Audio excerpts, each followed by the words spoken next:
live alone. The Waco History Podcast is sponsored by Brotherwell Brewery on historic Bridge Street in Waco. Cross the Brazos at Waco, ride hard and I'll make it by dawn. Cross the Brazos at Waco, I'm safe when I reach San Antonio. He glanced back over his shoulder, the posse was nowhere in sight. He'd sent for Carmela to meet. All right, welcome back to the Waco History Podcast. I'm excited to have a guest, a well-published author with me today to talk about a book that he just redid. I will put a rejoinder at the beginning of this podcast for those families listening with kids. Proceed with caution. Much like our episode we did on the reservation, not much longer. It's actually been a couple of years now since we did the reservation, but this is a connection that the author made for me that I think is a fascinating connection. So Jayme Lynn Blaschke, welcome. Thank you very much for having me. Jayme is the author of Inside the Texas Chicken Ranch, the definitive account of the best little whorehouse, which was originally published in 2016 first edition. 2016 first edition, and then it was expanded 20 pages and $1 cheaper. And was just republished, and I'm sure some corrections made. Not that there were errors in the first one, but republished this just last month, and so there's a new edition of it out, and it is an impressive work. I've had it to take a look at, over 300 pages detailing the history of this little institution outside of LaGrange, Texas, that is famous and infamous, I think, at the same time. So, Jayme, thanks for being with us today. Well, I'm delighted. Any opportunity to shed light on this misunderstood and often joked about part of Texas history, which, really touches on every era of Texas history as the state evolved from a proto-nation independent of Mexico into, the modern Texas that we have today. Mm-hmm. And you do that in the book. I think you give it the treatment that it deserves, which counters a lot of stereotypes and other images of that institution, that particularly through the musical and other popularized treatments of it. Well, here's the thing. That movie that Burt Reynolds and Dolly Parton did, it's not a documentary. so it's not 100% sticking to the facts. So Jayme has a background in journalism. He is a writer. He's an editor. He's a blogger. He's a producer of a blog. He's an interviewer. So this is a little intimidating for me. He's a well-experienced interviewer. And so he's got the chops to take on this topic. But I'd love to start, Jayme, with you talking a little bit about personally, why you got into this topic.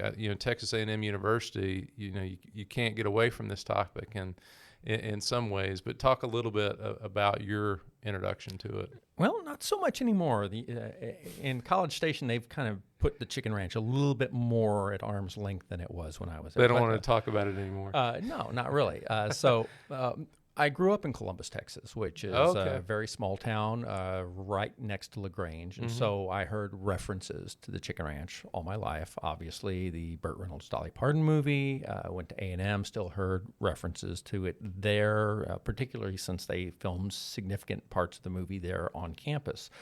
So when Marvin Zindler passed away from pancreatic cancer in 2007, my wife is from Bastrop, so she had a very similar experience with the Chicken Ranch to me.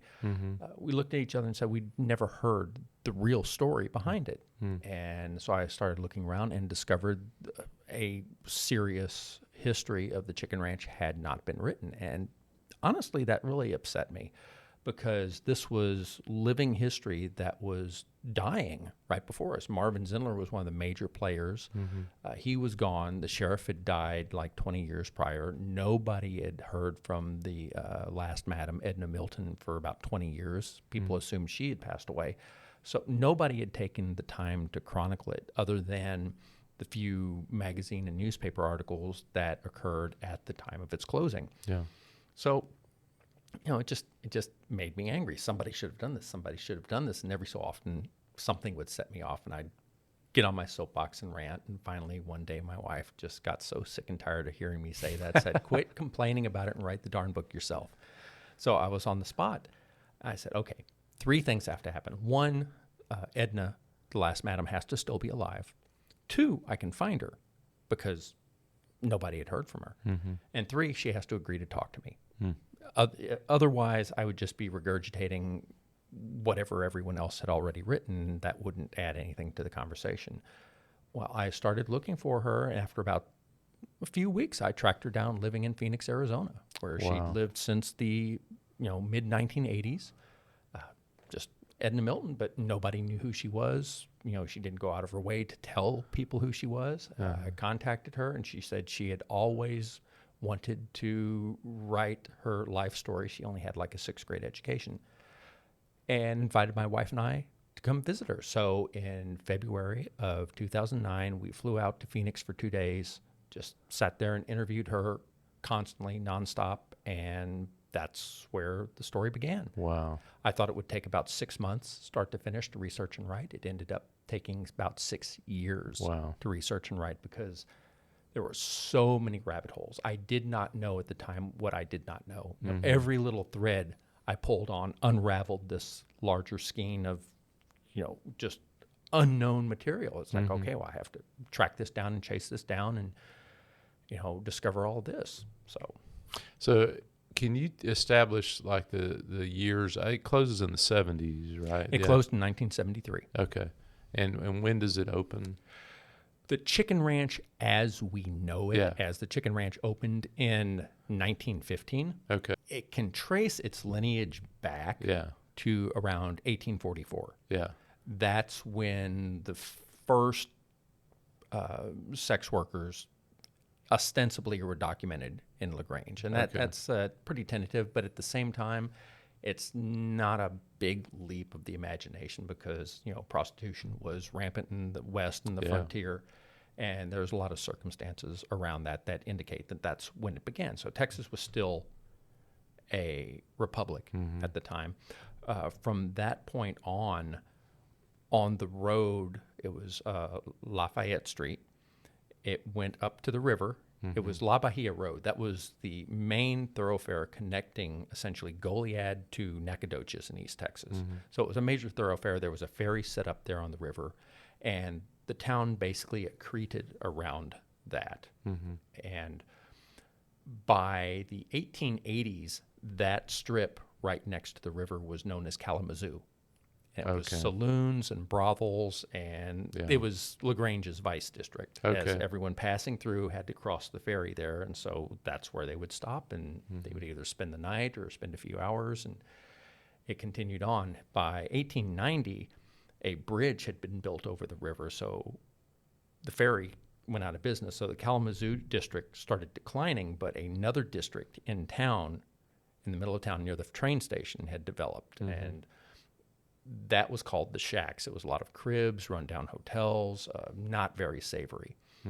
And in 1913, Austin closed its vice district. They had Guytown, which was a legalized vice district, much like Waco's reservation, and a reformist city council and mayor came to office, and they passed a law, said no more vice will be tolerated in the city. And Jesse Williams owned a brothel in Guytown. And I've got, no, I don't have it right with me. I have an article from the Austin American Statesman on October 13th, or 3rd or 13th. It says, "Women of the district leaving city." And it talked about all these women who had worked in the vice district in Austin were lining up at the train station, either catching trains down to San Antonio or up to Dallas or Fort Worth or out to Houston. Jesse Williams somehow ended up in LaGrange. The popular version, and probably the most likely, was that she was recruited by owners of brothels in LaGrange to act as a front, to be the madam.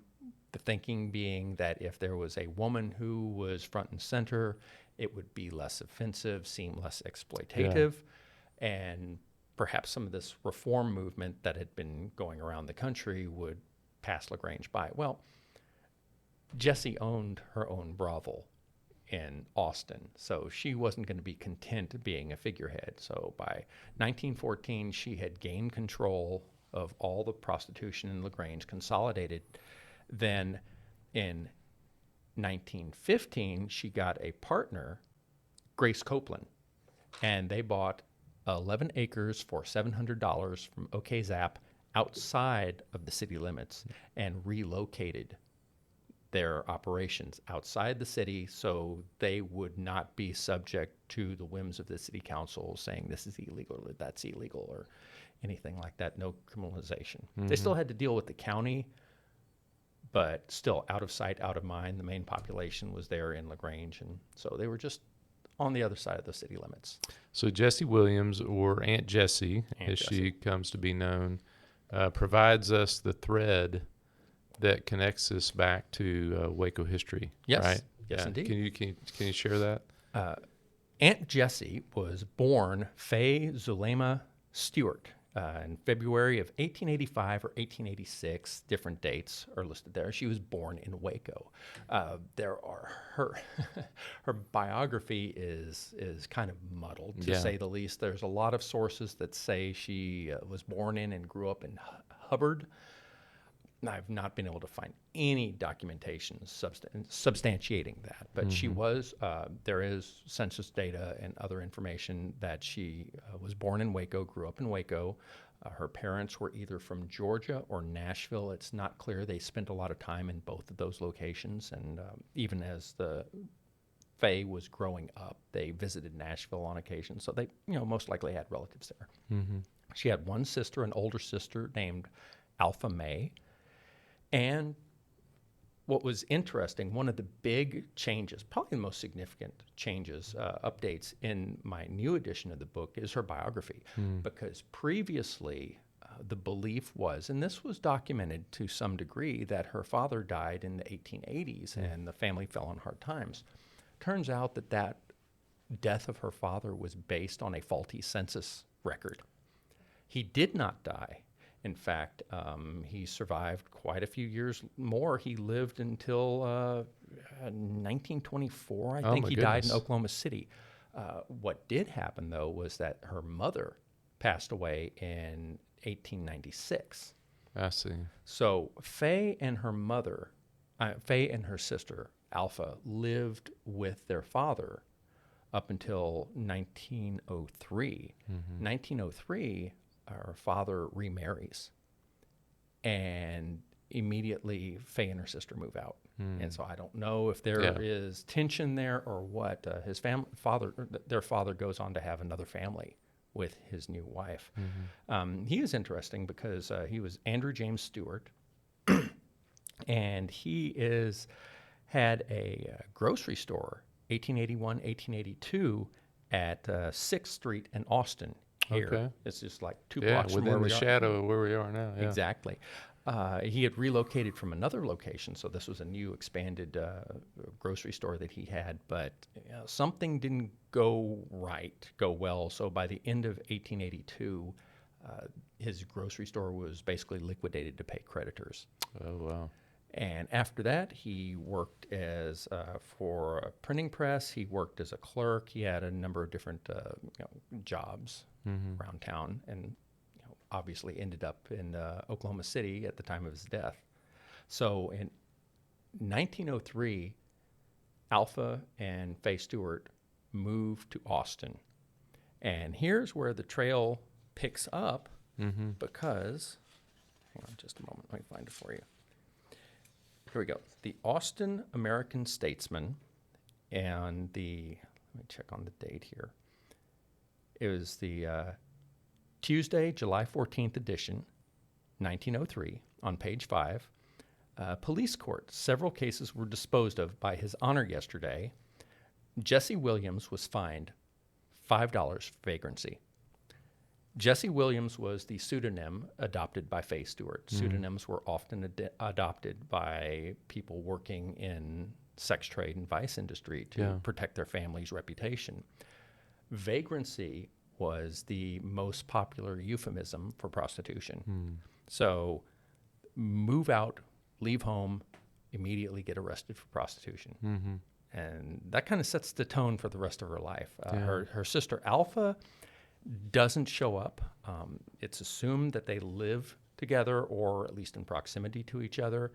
There's no connection except in the March 23rd edition, 1908, Jesse Williams takes out an ad in the Austin American, a card of thanks. I take this method of expressing my thanks for and appreciation of the many beautiful floral offerings placed upon the grave of my sister, and to Reverend Dr. Briggs, and to the dear Christian ladies of Austin, Texas, for kind words of sympathy in my sad bereavement. Jesse Williams. So her sister died. That was the last of her family.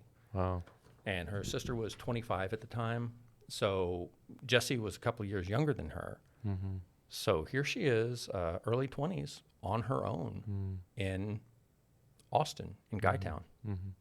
Do we know in Guytown when she becomes a madam, or when she kind of, you said she owned her own brothel at some point? By 1912, she had partnered with another woman named Francie Walker.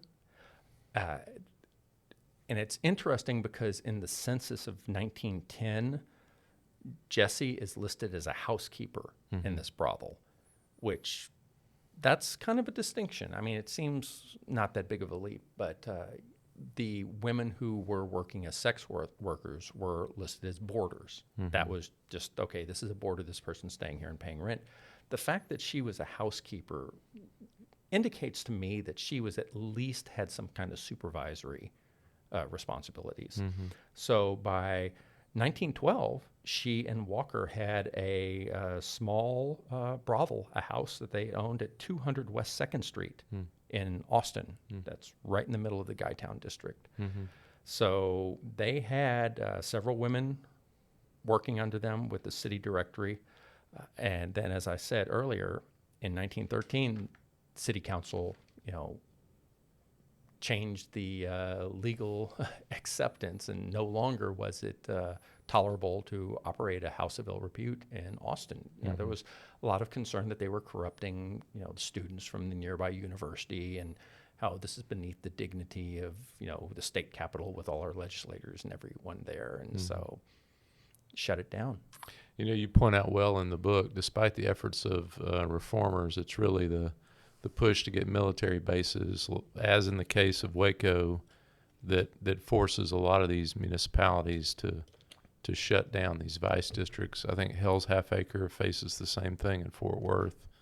I mean, that changeover that happens, how does that impact, you think, what's going on down outside LaGrange where there's not a military base? That's exactly right. People say, well, how did LaGrange survive? LaGrange did not have a military base. In the run-up to World War I, the military's biggest concern was, venereal disease is going to sap our nation's fighting strength. And that's not entirely unfounded, because you got to realize syphilis was a major scourge at this time. It drove people madness. It was disfiguring. This is how bad syphilis was. The main treatment for syphilis, up until the 1950s, when penicillin and other antibiotics became widely accepted in use in treatment of this, was to infect someone who had syphilis with malaria. Oh my gosh. Because the malaria infection would generate a fever that was so high it would kill the syphilis bacterium. So that was the only foolproof cure for syphilis for at least 50 years. That is, if you survive the malaria. Yeah, that's a big if. But malaria wasn't disfiguring, and it had a slightly higher survival rate than syphilis. And it didn't drive you mad. It just made you feel really, really, really bad for an extended amount of time. Yeah. Well, and as far as these vice districts, of course, it does not end prostitution in these municipalities, but it eliminates the vice districts. And so how does that closure or other places impact kind of the growth of how the chicken ranch becomes what we know of as the chicken ranch? Oh, the chicken ranch was not unique. Obviously, all the major metropolitan areas in the United States, and Texas in particular, closed down their vice districts. The smaller towns that did not have, a financial stake in hosting Army or Navy base or anything of that nature, they had no real need to shut down their brothels. There was people wanted them. There was obviously a demand for them, and realized up until 1917 they were legal everywhere. So suddenly it's illegal. A lot of these vice districts, brothels in country towns, they'd been there for years, and it's like, well, why is it wrong now and it was okay before? So they kind of continued via inertia with the chicken ranch in particular. The two successive sheriffs, August and Will Lacine, they were from Germany. A lot of European countries had legalized vice and prostitution, so it wasn't really thought of as outside the norm. LaGrange, in particular, Fayette County, was settled predominantly by German and Czech immigrants. Germany and the Czech Republic, well, it wasn't a republic then, it was part of the Austrian Empire, but, prostitution was legal there. So all these immigrants, they saw it, it's no big deal. And all the other country towns had brothels as well. As I say in the book, you couldn't throw a stick without hitting one. The difference is that by 1970s, Chicken Ranch was the last one standing. Various things had conspired to close all the other brothels. Particularly in 1958-59, Attorney General Will Wilson launched an anti-vice campaign, and he is most notably responsible for the closure of the Free State of Galveston, the big gambling empire by the Maceo brothers and other organized crime operations, both on Galveston Island and in Galveston County on the mainland. There were a lot of casinos, a lot of gambling, a lot of vice, a lot of brothels on Post Office Street in Galveston. Of course, being a major seaport, this kind of goes hand in hand with sailors coming in, also tourism. I mean, Galveston was Las Vegas before Las Vegas was Las Vegas. They brought in performers, Burns and Allen, Phil Harris, a lot of big name touring performers would go to Galveston to perform at the casinos, just like you get it today with Las Vegas residencies. And yes, gambling was illegal in Texas, and yes, prostitution was illegal in Texas, and all this other stuff was illegal in Texas. They just didn't care. They operated completely out in the open and said, try and shut us down if you want. Yeah, because there was no local sentiment that was coming up against these early on. Again, it's the attitude was, and this is kind of the whole frontier Texas. I mean, it was isolated, rural. You had pockets of populations here and there, but it's like, we handle our own business. We don't need outsiders coming here to tell us how to run things. And Texas has a historically weak governor that didn't have a lot of authority, so it was almost like a confederation of various counties together with no real oversight in Texas. And so it was that pioneer frontier mentality. We're all on our own. The real power rests with our local sheriff. And sometimes we'll cooperate with the state and sometimes we won't. It just depends how we feel that day. I'd like to know more about the Aunt Jessie years as you kind of talk about her management. And, just because that lays, from what I can tell, it lays the foundation, really. Well, from my personal analysis, this is my armchair psychologist going here. She had already lost one brothel, and she wasn't about to lose that investment again. So one of the primary hallmarks of her tenure at the Chicken Ranch was she became a major philanthropist for Fayette County. They launched a campaign to build and open a public swimming pool. Well, I believe the total cost was estimated at $7,500. This is 1950s money. She gave $5,000. This is a public swimming pool in LaGrange? Public swimming pool in LaGrange. Okay. They had a hospital that was a converted mansion. It had like 25 beds. They we're going to add on to this existing hospital another 50 beds plus a neonatal unit. And she donated $10,000 Wow. for that. So very quickly, when the biggest philanthropist in town is cutting checks bigger than everyone else combined, suddenly any kind of objections people may have to the line of business she ends, that becomes less important. Very much so. When they were placing their orders for food, because they fed all the women there, they were it was a boarding house. They would spread the orders around to make sure that every merchant in town got a portion of it, so everyone benefited that way. The dry goods stores, department stores, when they're buying clothing, that sort of thing, everything's coming. All their orders for whatever materials and supplies that you would need to keep a farmhouse going on the outskirts of town, they purchased locally. They bought locally. There was a financial stake for everyone in town that they continue going. Now, it wasn't wholly dependent, but at the same time, if this is a 5 or 10% of your business, that's not insignificant. You're not going to go bankrupt if they stop buying from you, but you're going to notice it if they stop. Plus, and this is something I think is overlooked, the spin-off revenue. Because when someone is passing through LaGrange, whether it's on Highway 71, if they're a traveling salesman or a politician or whatever, and they stop at the chicken ranch and do their business, so to speak, well, afterwards they're going to need to fill up with gas, buy some snacks, maybe stop at the Cottonwood Inn and get a chicken fried steak. That generates a continuous stream of revenue. That's not, it's not directly from the chicken ranch, but it's certainly tangentially generated by the chicken ranch. I think all of that added up, and the people in town really recognize that.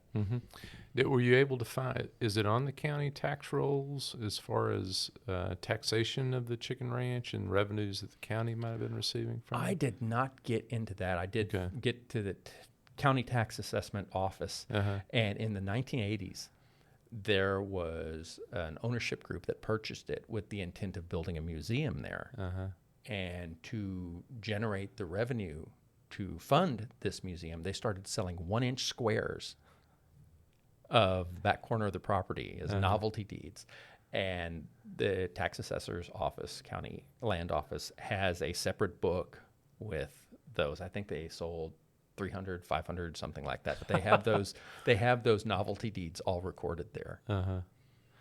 Well, as you talked about this traffic, and I gave you a hard time earlier being a Texas A&M graduate, but fully deserved. But you put the shocking stat in there that I think I might have guessed at, but in your research discovering a lot of this traffic is not coming from the county. It's people coming in from outside the county, and a lot of it is the young gentleman from Texas A&M University. You point that out as far as the traffic that's coming in. Well, at the time, Texas, through most of the 20th century, up until you get into the 1970s, Texas A&M was rural, all male, and all military. I mean, it was like the Citadel of Texas, only probably less sophisticated at the time. Almost all of the attendees, the students at A&M, were farm boys, barely educated.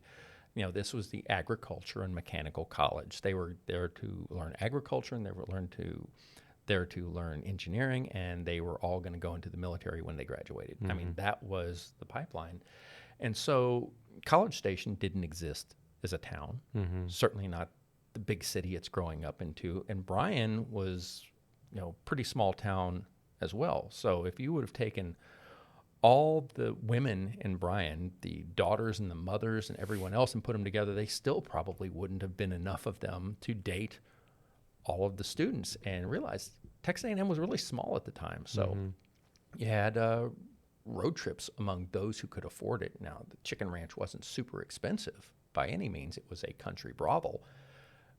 But, probably 90% of the attendees at A&M, the students, were first-generation college students. You know, a lot of them didn't have two pennies to rub together, so they came up with elaborate schemes to try and win raffles to get a trip to the Chicken Ranch, or to get a quart of bourbon, or any of these little contraband items that were kind of the siren song for students of college-going age. Mm-hmm. Shenanigans ensued. And so all that, I would think, LaGrange's view would also be it's not corrupting our town as much, because it's mainly out of town traffic that's coming in out of the Chicken Ranch. Definitely a lot of out of town traffic coming out of the Chicken Ranch, and A&M wasn't alone.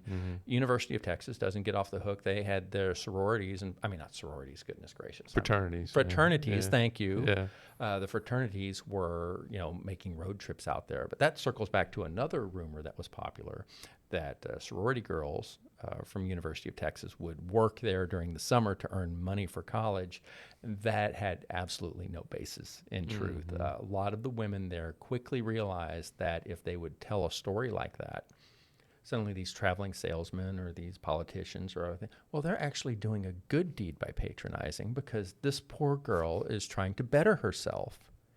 And who am I to deny her the chance at getting a good education? So I have to stop there and visit her and give her my business, because I would be condemning her to a life of this immorality. But by giving her my business, she's saving up her money, and she's going to get a degree, and she's going to go on and live a healthy, productive life. The women who worked there were smart. They're really good at public relations, and they quickly found what stories they could tell would generate the most returning clients and the biggest tips afterwards. How do you find information? You talked about a lot of these women are operating under pseudonyms to protect their family, and how did you find information on them and their lives?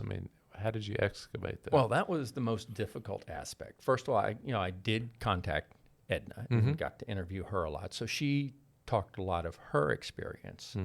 And there's also documented evidence on a couple of the other women who was working there, notably Deaf Eddie. Estella Barrows, she came there in the 1930s. She was on the census record, was hard of hearing. That's how she got her nickname.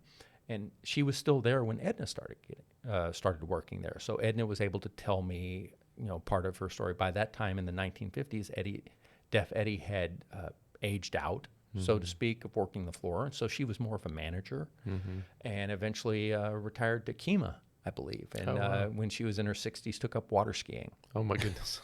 So you don't get many stories like that. And so that was interesting.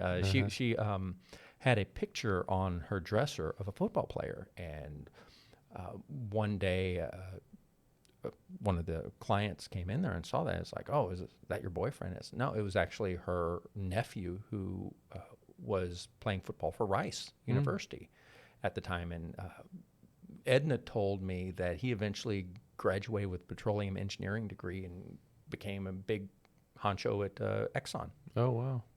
So that's amazing. Just all sorts of different things tied together. The most interesting, most valuable for me in being able to tell the workers' side of the story came, it was probably about 2014. I had the first draft finished and was shopping it around for agents and publishers, and I got an email just out of the blue, because somehow I've become known online as that Chicken Ranch guy. And it was this fellow from Houston, and he says, I don't know if you're interested in this or not, but my mom used to work at the Chicken Ranch. Would you like to talk to her? It was like, oh really? Wow, yeah. Really? Because that's not an email you get every day. Yeah. And got in contact. She worked at the ranch as Penny, because the day that she went up there to apply for the job, it was very hot and very humid, and she was sweating, just standing, waiting at the door. And Edna looked at her and said, oh, you're just as shiny as a new penny. And that was the name that she worked under. She had been, not really a happy story up until that point, because she was from Houston and had basically been forced into prostitution earlier in her life. She had been an unwed mother and given birth to a son, actually the son who eventually contacted me. Local gangster / pimp basically kidnapped him and forced her to work for him as a prostitute. Oh my gosh. And this story that didn't get into the book, but basically she escaped him with the help of 2 DPS officers and fled to Dallas for 6 months until she heard that he'd been arrested and sent to Huntsville. So it was not a great situation. It was a really, really rough and kind of horrific for her. Mm-hmm. After that, her mother had moved in with her.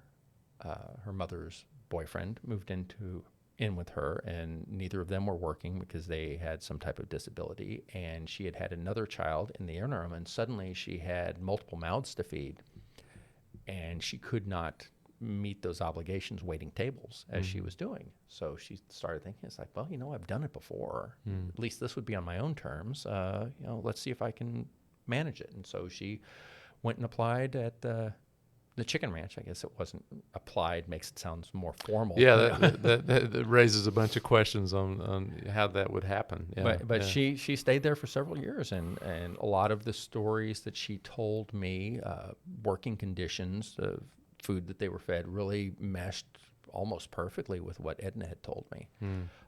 And so I was like, wow, that's really fascinating. It was interesting because Penny told me this is something Edna had not. 'Cause Edna would not tolerate pimps or other people hanging around, and most of the women there were either married or were connected with a man of some sort, although they weren't allowed to come and actually visit. Penny said she was the only one of the women working there who wasn't connected to a man. She was an outlaw, quote unquote, that she had to get on. She had a friend who basically she bribed to say that he was her pimp. Oh, wow. And after she had been there for several months, she told the truth to Edna, was allowed to stay and continue working. Edna didn't like pimps, couldn't stand pimps, but she found them useful for maintaining discipline. So because again, a lot of these women had been on the street and had been in very rough conditions and were good at manipulating or trying to find an advantage one way or the other. So if someone started questioning Edna's authority, let's say, Edna said, do I need to call your pimp? Do I need to tell him you're acting up? So that would shut him up right away because, again, a lot of these pimps were violent, unpleasant people. And if their woman was not providing the expected revenue stream, they would beat them. They would do all sorts of really terrible things. Penny says that there was one of the women working there saw that Penny was independent and didn't have anyone connected to her, so she decided she was going to break up with her pimp. And she came back in very bad condition because, they don't care. They're just going to, no, you are essentially my slave, and you are going to continue generating money from me. So it's important to have that story, right? Because I'm sure that's reflective of what a lot of these women face that got them into this sort of work, sex work. Absolutely. Because the Best Little Whorehouse in Texas, paints this whole rosy song and dance routine. Prostitution in Texas throughout most of the 20th century and probably even today was not a good and happy thing for the most part. But I will say that Chicken Ranch, when it was in existence, was the least worst place any woman could work. I mean, Edna didn't tolerate people abusing her women. They got to eat good quality food. And ironically, they probably ate healthier diets than most of their customers because Edna didn't like fried foods. So she wouldn't let the cooks, serve greasy fried food. And so they would have grilled and baked and broiled, and they would have steak on the weekends. They'd have chicken, lean pork. They'd have vegetables. She would always have bowls of fresh fruit on the table just if they needed a snack, a little burst of sugar energy during the day. And so I mean, that's what a healthy diet Yeah. is. Yeah. And it was just because of Edna's personal preference, that's what the women had access to. And so it wasn't a whole lot of, candy or alcohol or anything like that. They ate pretty straightforward, good, lean meals. Well, we're getting in this conversation just the value of that of finding Edna and her being willing to talk, as you said, conditional on doing the project. But you said she came to the chicken ranch in the 50s? 1952, I believe, is when she came to the chicken ranch. She had, her life was pretty rough. When she was born in Oklahoma, kind of dropped out of school, and when she was 16, she was working at a pharmacy lunch counter in Pampa, Texas. And her brother came home from serving in the military, met her there, and they went back to the family in Oklahoma. While she was there, an older sister who was married and living in California kind of started talking all about this, how great California was, because this is World War II, in the middle of World War II. There's jobs for everyone. It's like, streets are paved with gold, that sort of thing. So Edna decided she was going to go with her sister back to California, Los Angeles, San Diego, someplace like that, Southern California. When she got there, she realized she had been set up, that her sister and her sister's husband planned to marry her off to one of her brother-in-law's co-workers, Elva Arthur Hudson, who was in the military and working in one of the shipyards there. And Edna was 16, said, "I'm too young to marry you." Well, her sister wrote a letter to the parents, said, "Edna's in love with this guy and wants your permission to marry him." And so they said, okay, if she wants to marry him, fine. So she was forced into marriage. He was staying on the base. He would come back and go through her purse and take all of her money out. Came back with a bad case of gonorrhea one night. It was a disastrous marriage. He ended up spending several months in the brig because he had assaulted a senior officer. Oh, wow. He was a real piece of work, at least, again, according to Edna, and they got divorced. Then she fell in love with a B-29 pilot, and that, she was still talking about him, 60 years later. Wow. Her eyes lit up. So I don't know if he was as into her as she was into him, but they had a relationship for some weeks or months as he was training, and then he shipped out, and she never heard from him again. Didn't know if he survived. B-29s did not have a great track record. They were, early in their production, they were kind of death traps for a while. So sometime after that, she found herself pregnant. Gave birth to a son after, like 22 hours of labor or something like that, Freddie Joe. So she was a single mother with her son, and then her son died from jaundice, which is easily treatable now. But again, back in the day, she either didn't get the advice or didn't get the medical care. So yeah, that was rough on her as well. So it's, just setback after setback after setback. As she said, if you're young, attractive, have no education, it doesn't take you very long to figure out you can make more money on your back than you can on your feet waiting tables. And that's how she ended up in prostitution. She was in Fort Worth for a while, in Hell's Half Acre, after it was no longer formally Hell's Half Acre, but those hotels had turned into flop houses, and so they were essentially cribs, and so independent contractors there. She had one friend that was working there, said, "Oh man, we shouldn't be working in these, flop house brothels. We should be on the street. We can keep everything that way." And she goes, "I don't know, that's kind of dangerous." And her friend left and went onto the street and was like stabbed to death like a week later. So she packed up and left Fort Worth. And she worked in Galveston, worked in Houston, worked in Beaumont. Eventually, she ended up in Austin and went to the brothel operated by Hattie Valdez, who was a legendary madam in Austin. Actually had the last operating brothel there before it burned down. And Hattie said, "No, I don't have any room, but have you ever heard of the Chicken Ranch? It's my understanding that they're a little short right now. Maybe they'll take you on. I'll put in a good word for you. So she was referred to the Chicken Ranch by Hattie Valdez. I see. So it's kind of connecting the different prostitution royalty, I suppose. Wow. And so that she, just so I'll end when is Aunt Jessie, how long is she in charge of the ranch? Aunt Jessie is in charge until 1963. Oh, wow. Yes. She, her health is declining. She has diabetes. In the 1950s, sometimes she's at a hotel in Kyle and falls down and breaks her hip. And the break was severe enough where they had to take her to Scott and White and Temple. This is the 1950s. That's, 100 miles away. So, but she was never able to really walk again. She was kind of bedridden in a wheelchair.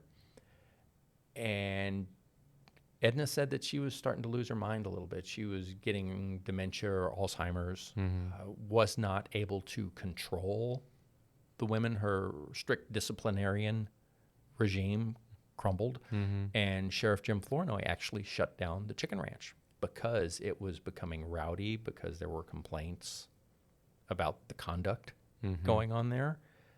It says, you can't run it anymore, closing it. And so Edna, seeing an opportunity, purchased it from Jessie for $30,000.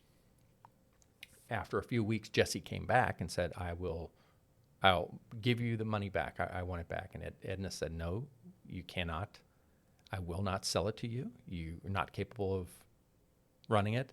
You can have your old bedroom and stay here as long as you want, but I will not ever sell it back to you. Jessie ended up moving to San Antonio, and she died like 6 months later. Oh, okay. She was not in good health. She was not really wealthy either. She had a reputation of being exceptionally wealthy. I believe at the time of her death, she had 2 rental properties in San Antonio. Had died with a friend. I'm drawing a blank on the name. A relative or a friend came in and handled the funeral arrangements, and she's buried in San Antonio today. And Edna, for her part, continued operating the Chicken Ranch quietly with herself and one other person there. And by this time, it expanded to about 10 bedrooms. And so there were some businessmen in town said, well, Edna, you realize that if you get arrested for running a house of ill repute, you'll serve just as much time for having 2 women working there as you would having 10 women working there, because it's all the same. It doesn't matter scale. She goes, okay. And so she expanded and slowly opened back up. And Sheriff Flournoy never told her, no, you can't do that. So that was kind of, I suspect from the context, he kept an eye on them, made sure that if they were opening up and getting back into the business, that they were following the rules had been laid down before. No gambling, no drugs, no other vices. You're there for one thing and one thing only, and that's the only service you're offering. Well, I would imagine, as you say, so we're getting into the 60s now, yes. Right? Yeah. So this is, we're getting into an age where, as you said, the purge of the 50s had shut down a lot of these sex worker operations. I would imagine that might cause the Chicken Ranch operation only to grow as far as demand and activity out of the Chicken Ranch. Yeah, it certainly became the default. I mean, Austin did not have any. Hattie Valdez, her last brothel burned down, and she retired after that. Said, no, I'm done. And so the Chicken Ranch became basically last brothel standing. So you started getting politicians going there, state senators, governors,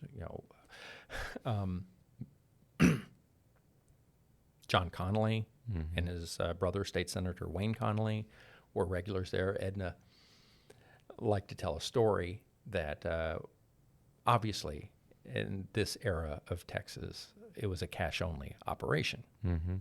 Didn't accept checks. Well, one day Wayne Connolly came in with some lobbyists and called Edna aside and was like, Edna, I'm sorry, I'm a little short. It would be okay if I wrote you a check to cover all this. And she goes, oh, for you? Yeah, absolutely. I know, you're good for it. So after he wrote her the check, she went to the woman who was handling the money that evening, and she goes, "Pay the girls out of the house money. I'll cover this one." And she took that check and framed it and hung it over her desk. Yeah, I wonder if she still had it. Yeah. She did not show it to me. Yeah. After she died, I put in a word with her nephew. It's like, if that check shows up, I want to see it. But but no. Wow. So what did she say about maybe changes she brought into the operation? It sounds like she had a very vivid memory. I mean, you talked about the details she got into. She didn't. Yeah. She didn't like Jesse's authoritarian, although she was certainly authoritarian. And I don't want to give the impression that Edna and Jesse are prostitutes with a heart of gold. Sure. I mean, that's the cliche. Yeah. They were concerned to various degrees about the well-being of the women who worked there, but they were first and foremost businesswomen. Mm-hmm. They were there to make money. They weren't running a charity. So the biggest thing that Edna changed was Jesse had the attitude, okay, this is a boarding house. If someone is staying at a boarding house, they pay rent for the full month, each month that they stay there. And they work the full month that they're staying there. Edna said, well, when a woman's on her menstrual cycle, she doesn't want to work, and customers don't want to work with her. So we'll just have 3 weeks on, and all the women get a week off. And they'll just pay for the 3 weeks that they're there, and they're not home. And when they're not here, they're off doing whatever, they don't have to pay. That was significantly liberalizing the operating working conditions of the women there, and that was popular. Edna had a list of rules that she codified them. She had them printed up in a booklet. I can imagine the mimeographed sheets stapled together that she would give every woman who would come there to work and say, memorize this. And it's, in fact, the Dolly Parton's introduction song, Little Bitty Pissant Country Place at the beginning of the movie, a lot of the lyrics in that are taken directly from Edna's list of rules that she gives to the women who came to work there. So it's like, if you disagree with me, I'm open-minded. Say your piece, then go pack and leave. Yeah. And that's verbatim from Edna. He goes, I'll be happy to discuss everything as long as I'm right. It's my house, my rules. So at its height, is it at its height kind of as far as in the 60s there? Probably so, yeah. And at its height, it's a 10-bed? You said a 10-bed? I believe it's 10-bed. That was a moving target over time because Jesse's bedroom was the main bedroom, and it was one of the earliest rooms of the building. When Edna took over, that was converted into the office. Okay. And so the number of bedrooms would shift around, and they were added on, jerry-rigged over the years as demand grew. So I believe it was about 10 bedrooms at its peak. And, of course, just for those that don't understand, can you explain to us how it gets the name the Chicken Ranch? Okay. The popular story. Yeah. The popular version that is repeated most often was that during the Great Depression, the majority of the customers coming in who were rural farmers could not afford to pay even Depression-era prices. So they hit upon an alternative. They would offer barter, and they would bring in livestock, predominantly chickens. And so they would give chickens to the women in exchange for their services, and pretty soon there were so many chickens running around there that people started calling it the chicken farm. Going to the chicken farm or going to the chicken ranch. Names were interchangeable for a while, but towards the end it was more often known as the Chicken Ranch. Early on, old-timers still call it the Chicken Farm. Edna said that was a bunch of hockey poo. That there was never any chickens except for 1 year that a grand jury was seated with an aggressive foreman who was going to look into vice in the Fayette County area. And some folks in town said, well, Jesse, people are starting poultry farms out here, little chicken farms. So if you get yourself some chickens and put it out there and go down on the tax rolls as a chicken farm, maybe they'll just kind of overlook it and you'll be able to skirt by. So she went down to the hatchery, got 100 chicks, turned them loose on the property, and the grand jury expired. Foreman went on his merry way, and people started calling it the chicken farm. but saying that people traded poultry for sexual services makes for a much better story. Well, I think the musical popularizes that. That theory, was, and it was repeated in Texas Monthly. It was repeated when the Chicken Ranch closed. That story was repeated by everyone everywhere. Mm-hmm. And Edna said she was so sick and tired of having people ask her about chickens. There weren't no chickens. What was under Edna, what was the arrangement between management and kind of the working girls as far as pay went, did she talk about She talked about it was a flat fee. I think it was like 60-40 split. Might be off. I hadn't have to. It's in the book somewhere. Yeah. Well, you've done your recall. I can tell you just revisited the book because your recall is pretty amazing.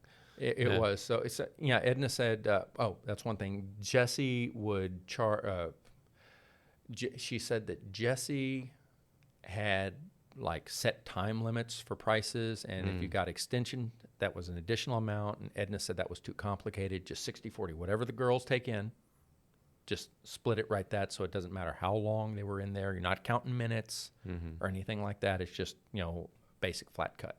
So, yeah.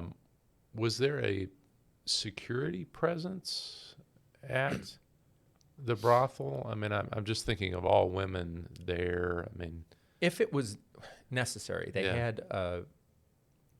There is a rumor that the sheriff had a hotline put in. That's not possible. In the 1950s, late 40s, 1950s, most places didn't have phones at all. They were getting telephones. So having a direct line from one building to another, that's not technologically feasible. What I think is probably most likely, and Edna actually agreed with me that it was probably the case, is that there was a party line put in. But the Chicken Ranch was the only number attached to the party line, so you wouldn't have anyone listening in. So they could call the sheriff's office, and the sheriff's office could call them, and it could be in private without additional ears prying. For those of you under 50 years of age, a party line was when multiple homes shared a single telephone line, and you would tell if the phone call was for you because it would ring one time, but if it would ring two times, it would be for the neighbors right down the street. Yeah, you had your ring. You had two shorts and one long, or whatever your ring was. Yeah, however many people were on the party line, you had a special code, and you wouldn't pick it up unless it was your specific code. Or you were, you were an eavesdropper. Yeah, and that was frowned upon. You addressed this earlier, I think, but associated vices that might come. I mean, you gave an indication that they kind of narrowed their vice to sex work. Yes. I mean, as far as gambling, or maybe during Prohibition, do we know if there's alcohol or those sorts of things? Well, it's my understanding that Jessie did sell beer, did not tolerate drunkenness. She would sell beer. Leary Giese, who was a longtime LaGrange resident, said that you could only buy one beer. You could buy a beer. And this was all at a significant markup as well. When Edna was there was no alcohol sales. Okay. They had a jukebox. At the time, most jukeboxes, you could pick out your songs for a nickel. The Chicken Ranch, it was like a quarter. They had a Coke machine. Well, you could buy a Coke everywhere else. Coke was a nickel. Well, 50 cents at the Chicken Ranch.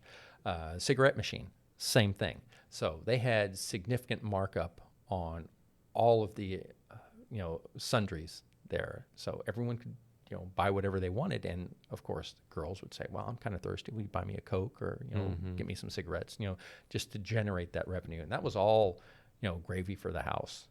They would make significant amounts of revenue from that. Oh. What did Edna have to say about the end of the operation of? Because she's the madam to the close, right? Yeah. At the close, she was.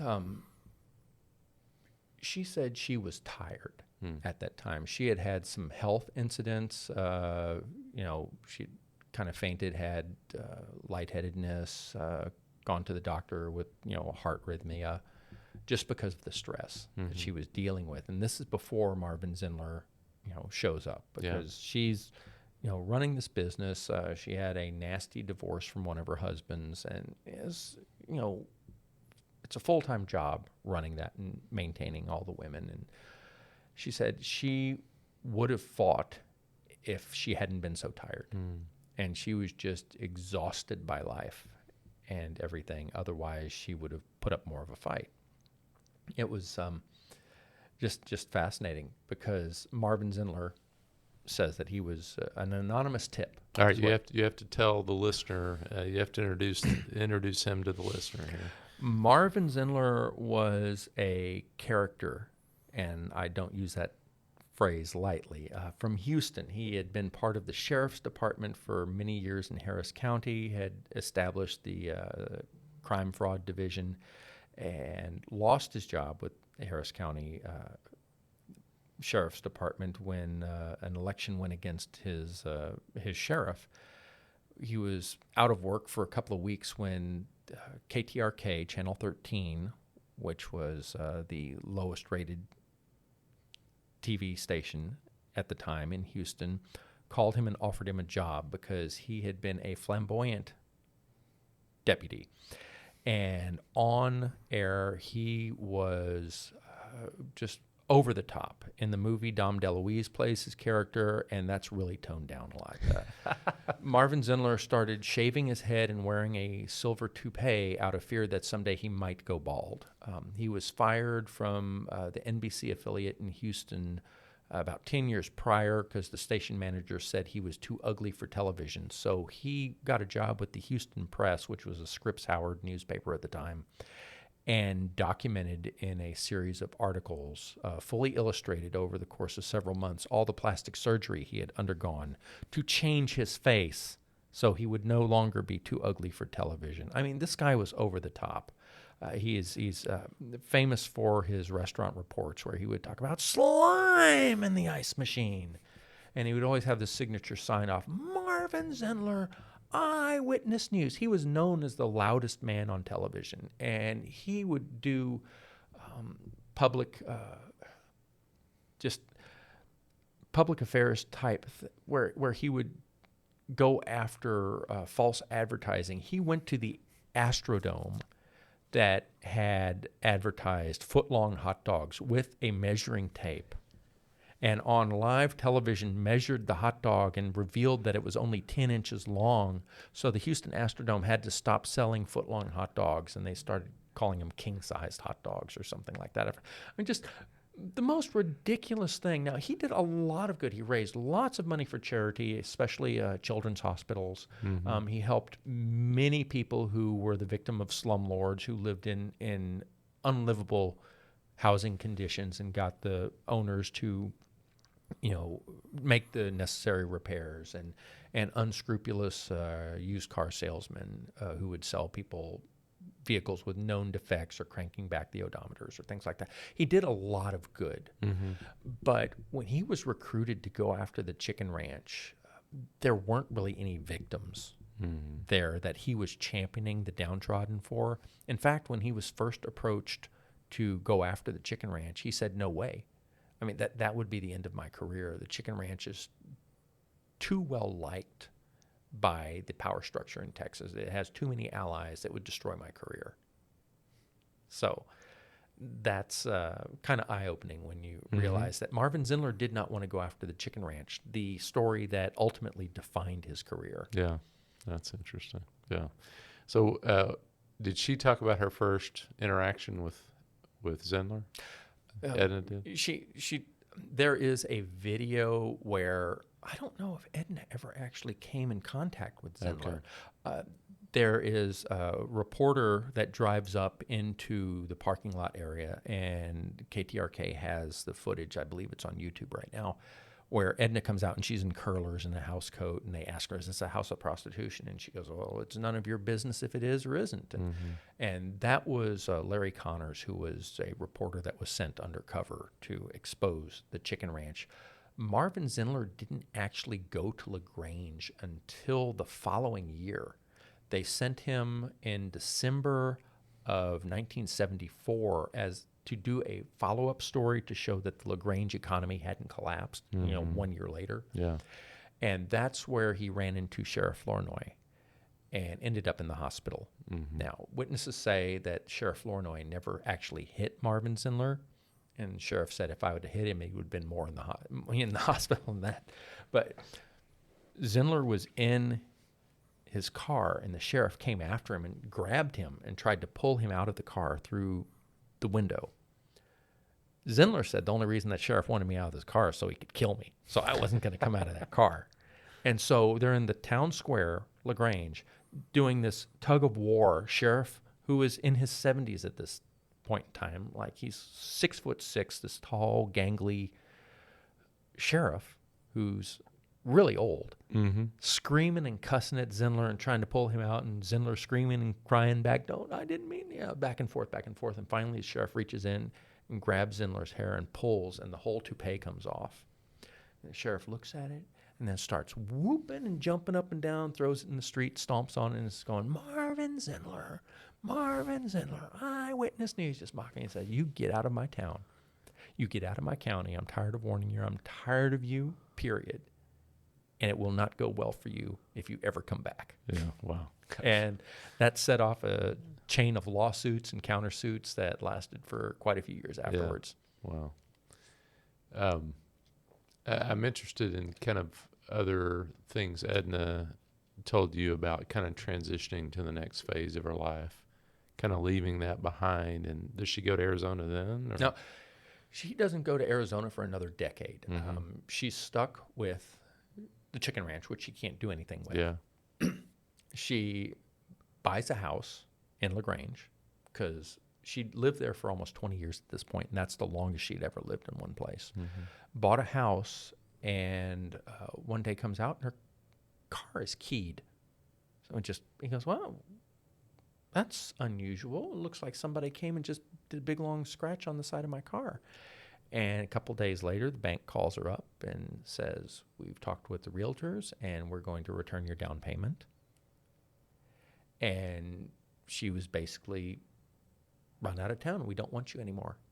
Now, Edna had continued Jesse's philanthropy streak. She had when they built a new hospital, she had donated $10,000 to that hospital. Wow. Now, I've got the newspaper with all the donors in there. And she had sponsored a Little League baseball team, had done everything that Jesse had done, and had the same goodwill towards her from the community. But because that television coverage and the national press coverage had put LaGrange in a bad light, all of that was gone overnight.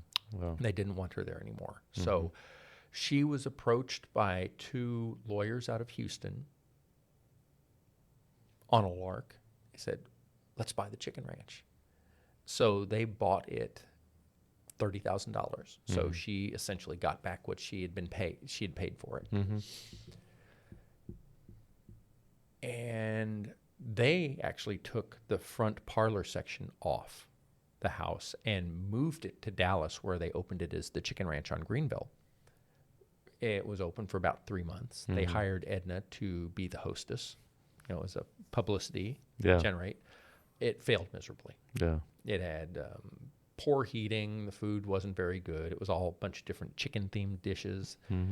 People just came there to drink. But the big problem was that for some reason, a lot of the clientele thought that it was the Chicken Ranch brothel that was now operating on one of the major thoroughfares in Dallas Entertainment District. They didn't come for chicken, you tell me. They didn't come for chicken. They would proposition the waitresses. What time do you get off and how much do you cost? And a bunch of waitresses quit because it's like, nope, not going to do that.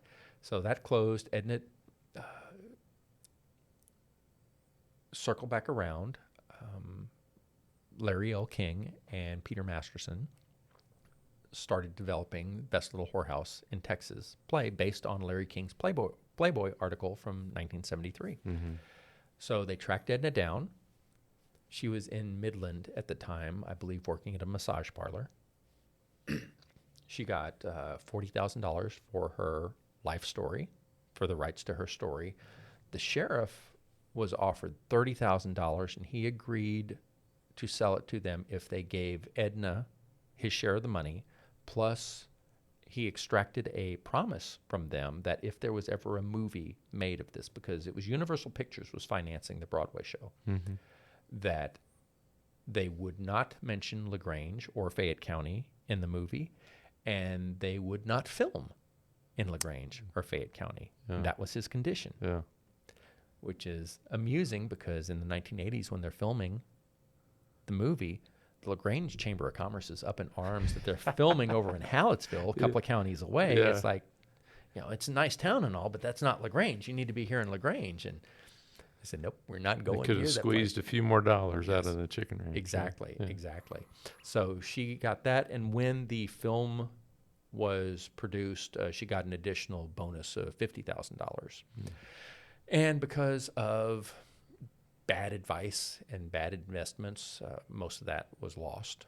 She ended up in Oklahoma City running a massage parlor. And that's actually one of the new additions in the book, in the introduction, because around 2018, I got contacted by a lady, said, well, in between the movie and her dying in Arizona, she worked for me. She managed a massage parlor. Oh, wow.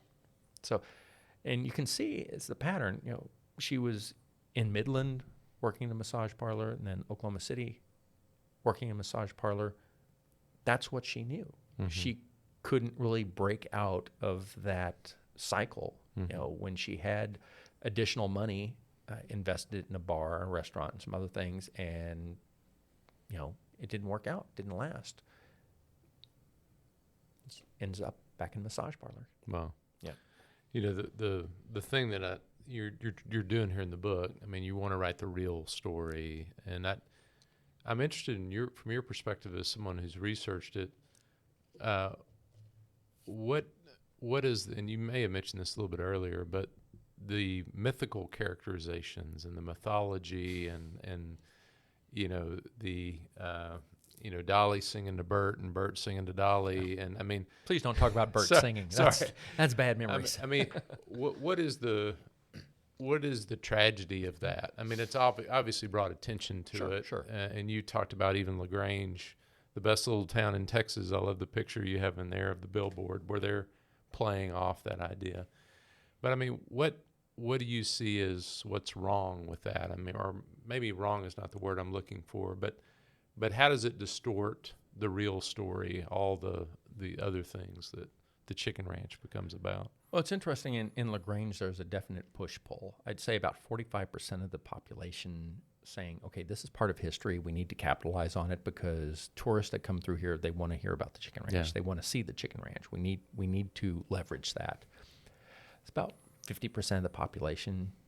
Chicken ranch has no impact on them whatsoever. They're either too young to remember or they moved from elsewhere and they're just there, and it just makes them know, never mind. They don't care. And then there's about 5% of the population, if you mention the chicken ranch, they are going to shoot blood out of their eyeballs. They hate it with a burning passion and hate anyone who mentions it or anything like that. And they just go over the top. And I think that that's kind of why the chicken ranch is still remembered, because by all rights, it should have closed and that should have been the end of it, and nobody would have ever talked about it again. Well, back then there were petitions. There was like 3,000 people signed petitions to keep it open. The governor had no power to close the chicken ranch, yet he called the sheriff and said, close the chicken ranch, and the sheriff closed the chicken ranch. And Dolph Briscoe, in his autobiography, said, I kept waiting for weeks afterward for someone to point out that I had no legal right or ability to do that, and nobody did. Nobody ever did. So then you get this play that was, and of course the sheriff and Marvin Zindler getting into their big fight, which is ridiculous. And a year later, after the chicken ranch stuff had started settling down, well, here it is again. It's in all the media. Then they have lawsuits against each other, which keeps it in the media for another year. Then the play comes up. Then you have the house moved to Dallas. And all this stuff keeps it in the public consciousness. Then you have the group that tries to open a museum there and selling dollar plot squares. Well, they get into a big fight with the county. and that gets media attention. And then every time it starts to settle down, it comes back in some bizarre, strange way. And in 1999, in December, again, a bunch of Aggies want to have a Y2K party at the Chicken Ranch. So they rent the property, have porta potties there, they have portable hot tubs and some big tents. Well, John Kelso at the Austin American Statesman, humor columnist, gets wind of it. And so he writes one of his jokey columns on December 31st. It runs. So the group having the party drive out to LaGrange to finish setup, and every law enforcement agency in the county is there with flashing lights waiting for them and say, if you set foot on this property, you're going to be charged with trespassing and all this, everything else. That's like, you will not have this party here. Well, why? Their reasons kept changing, but the fact of the matter is they did not want it to be there. Yeah. Right now, the owner of the property is threatening legal letters back and forth with the owners of the surrounding property because the neighbors have changed the padlocks on the gate, saying that, no, we own this strip of land in front of your gate, so you cannot cross over onto your property without trespassing. And your property is completely landlocked, so there's no legal way for you to get onto your property without trespassing, which is ridiculous. Mm-hmm. I'm not a scholar of property law in Texas, but this place had a right-of-way and a back gate, two different ways of accessing it for 100 years. Mm-hmm. And now in the last 5 years, suddenly, oh no, you can't access it any way whatsoever, because they don't want Chicken Ranch to exist. They want to erase all of the history completely. Yeah. Because they don't approve of it. Well, I'm sorry, history isn't there for you to approve or disprove. History exists. History is. And the only way to learn from history is to learn from all of history. I hear you. If you have everything is sunshine and lollipops, well, that's going to leave a significant blind spot going forward. Mm-hmm. That's why people reinvent the wheel so much, because they don't realize that, well, guess what? This wheel had been invented before, and these are the mistakes that were made. And every time that happens, it's like the Streisand effect, because it catches media attention and suddenly it blows up, and everyone says, oh, yeah, the Chicken Ranch, that's going to be good media coverage. And so it's like a self-perpetuating cycle. Yeah. Well, it's nuts.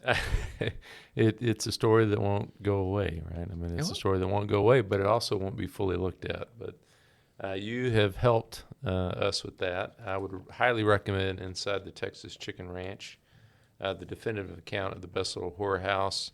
Jayme Lynn Blaschke.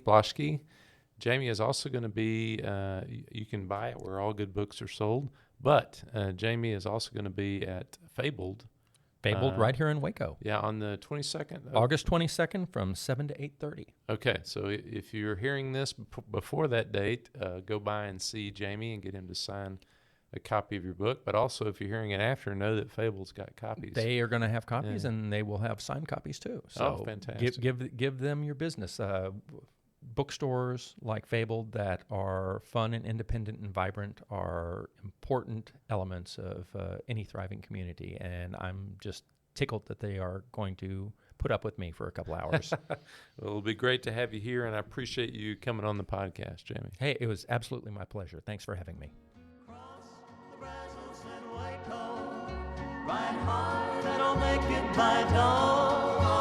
Thanks for listening to the Waco History Podcast. Like what you heard? Subscribe, rate, and review our show on iTunes so we can reach more listeners. You can find show notes and info on every episode at wacohistorypodcast.com, and more info on Waco's past at wacohistory.org. Our theme music, used with permission, is Cross the Brazos at Waco, performed by the late Billy Walker. For more info on Billy's music, go to billywalker.com. Thanks for listening. We'll see you next time.